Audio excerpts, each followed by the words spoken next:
है तब क्या होता है। अक्सर जब हम डॉक्टर के पास जाते हैं तो वो हमें कहता है कि ब्लड टेस्ट करवाइए या यूरिन टेस्ट करवाइए ताकि हमें आपकी बीमारी के बारे में पता चले।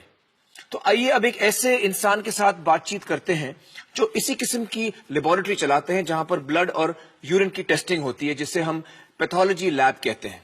हमारे साथ डॉक्टर अनिल पिछड़ मौजूद हैं। बताइए डॉक्टर पिछड़, एक लेबोरेटरी चलाने का अनुभव आपका क्या रहा है?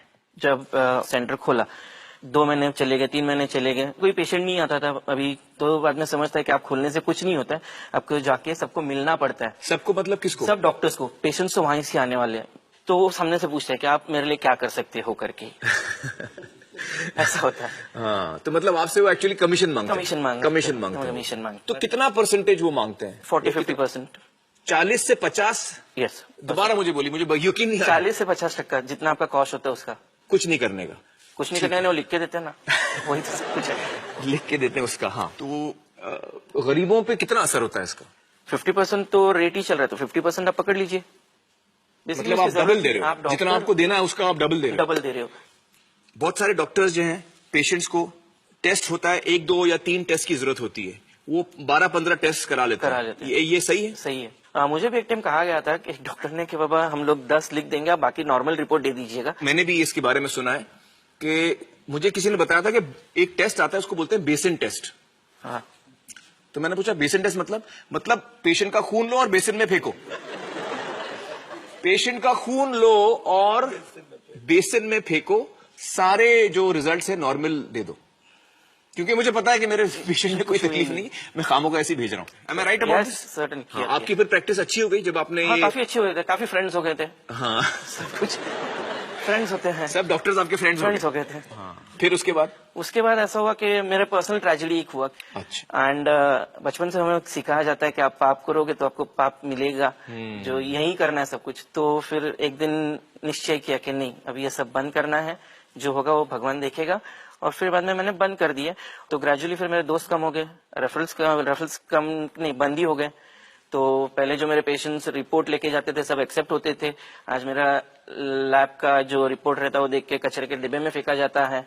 तो वैसे होता था। फिर बाद में पेशेंट्स आके काफी झगड़ा भी करते थे। हम लोग उसको यही समझाते थे कि मेरी मशीनरी वही है, मेरे रिएजेंट्स वही है, मेरे टेक्नीशियंस वही है, मेरे पैथोलॉजिस्ट वही है, नथिंग हैज चेंज। सिर्फ एक ही चीज बदली है कि जो मैं पहले 100-150 रुपए लेता था तो मैंने आज 50 रुपए में मैं सीबीसी करता हूँ, क्योंकि आपको किसी को देना नहीं है, कमीशन देना नहीं है, तो वो डायरेक्ट फायदा पेशेंट्स को जा रहा है। पेशेंट को जा रहा है। बाद में माउथ टू माउथ पब्लिसिटी हो जाती है। मैंने काफी बोर्ड भी बाहर डिस्प्ले किया है। कोई लैब डिस्प्ले नहीं करता अपने रेट्स बेसिकली। आपने ये भी बोला बोर्ड पे कि मैं कट नहीं देता हूँ? मैंने मेरे रिसेप्शन के वहाँ लिखा है, मेरे पैम्पलेट्स के वहाँ, कि हमारे यहाँ किसी को कमीशन नहीं दिया जाता है करके। वाह, क्या बात। क्लियरली। अभी आपकी प्रैक्टिस अच्छी जा रही है, लोगों को भरोसा एक दफा हो गया है और वो आपके पास आ रहा है। आपका लैब टेस्टिंग कहाँ कराते हैं आप? सांता क्रूज ईस्ट में। Santa cruise east. तो मतलब आपका जो टेस्टिंग लैब है वो मेरे घर के काफी नजदीक है, और मैं आपका नंबर लेना चाहूंगा ताकि मेरी जितनी टेस्टिंग हो वो आपके लैब में हो।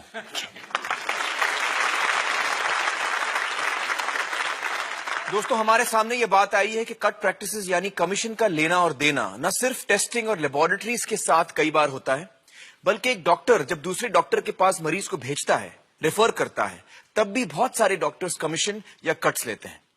दोस्तों, इस वक्त हम जुड़ेंगे 3G लिंक के जरिए डॉक्टर अमोल पंडित से, जो हमें इसके बारे में बताएंगे।